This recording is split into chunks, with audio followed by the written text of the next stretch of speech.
Hello everybody, here we are again, back to do another video. It's been some time since I've done an old school G1 Transformer, so we are going to do some Pretender action, some Catilla. Catilla, who is a saber-toothed tiger, who's also a robot in a Pretender shell, because that's totally how Pretenders work. You know, they're totally in disguise in giant robotic saber-tooth. Yeah. Just go with it. Is it a fun toy? Is it not? I don't know. Well, I mean, I do, but you might not. So you can decide for yourself here and now if it's worth picking up with the video I'm about to show you now. So let's get on with it, I guess. So here is Catilla, and shockingly, his Pretender shell is a cat. Well, a saber-toothed tiger cat thing. And of course, it's got a helmet on and battle armor. Yes, the battle mask idea is potentially a bit silly, but I like the feel that it gives a battle cat look from like He-Man and stuff. I mean, he was a saber-toothed tiger, apart from he was green. The colours on this guy really complement each other. The yellow and red go and nicely mesh together. He does have a big old grey gun, which is a little bit boring, and we'll get onto why the little inner robot's not as cool. But for the outer shell, it's got a good look to it. Nice detail here. Bits of fur sculpted in there as well. The cat's tail is done well. It's weird that it's silver, but it makes it stand out at the very least. Now, the shell itself can't do a lot, but with the gun, it is pegged in so you can move it up and down, so it's got that. It's got these two handles on, but we'll talk about that later, and you can take off the helmet just like that. And then you've got his nice face to look at there, which is pretty cool. I mean, that paint on his mouth, those teeth, they look really good. Really big and intimidating. We've also got a little bit of orange on the mane, just to, you know, break up the yellow, which is a good idea. So we'll have a quick look at his battle mask now. As I mentioned, he does look a little bit like Battle Cat, and this is why, because of this little helmet piece. It's got some okay sculpted detail. It's nothing desperately amazing and looks a lot better on him than off him. It is slightly softer plastic, so when you're shoving it on, it's not going to explode, and it, you know, it just clips on over his head and behind his ears, really.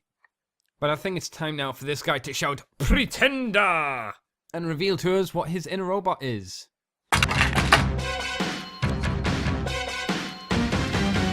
So now, Catilla, in his saber-toothed tiger mode, we have the spare pieces here of his shell, and we'll just move them away. You can see the colour has dramatically changed, and now he is grey and yellow. Not as visually interesting, I must say, but there you go. The articulation is, the arms are super stiff here, but they do move forwards and backwards, both sides. Both really stiff, I'm guessing because the screws are quite tight in there, and it's the same for these back ones. They're a little bit smoother, but they're still a bit sticky, I guess. The tail also moves up and down, but that's mainly because of the transformation. That's really about it. We do have the big old port on the back here for the gun, so you can, if you like, slot that in the top there, and he's now got this massive cannon on his back. It does have the little handle poking out, which is a little bit not annoying, but it's very in your face there, at least for me anyway, and you can turn it left and right, so that's a thing. It sits in there nice and tight though, which is good. But the helmet does not go on, so clearly this is the worst toy ever and should just be burned, I guess. It shouldn't. But now I think it's time to take Catilla to his robot mode.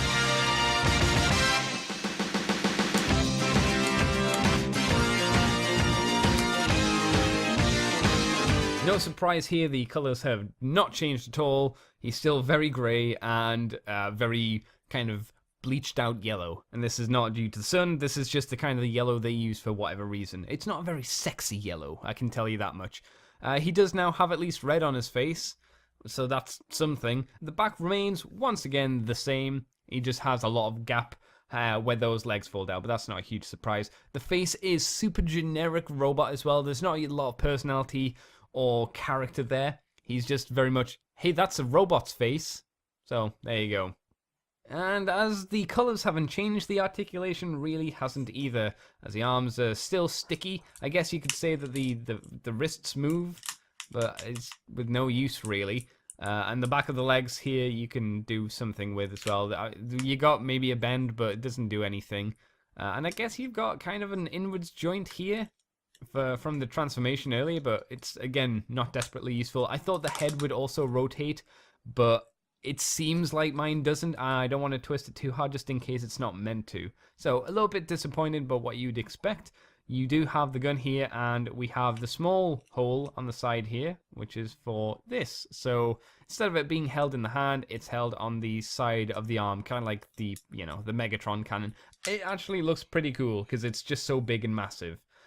You can also store the gun on his back, which I like to do, so he's like a gunslinger, or, you know, that's where a dude would have his big-ass samurai sword. It's just this case of gun. So that's kind of a neat little feature. And that's it really, guys. This is Catilla. He is a G1 Pretender, so he has exactly what you would expect a Pretender from G1 to do. A good 80s to 90s look to him, which I really dig. The Pretender shell, for the most part, is pretty fun. The only downside is the inner robot isn't desperately interesting, but I can get past that.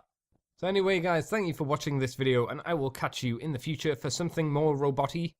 Or not, I don't know. Until next time, everybody, catch you later.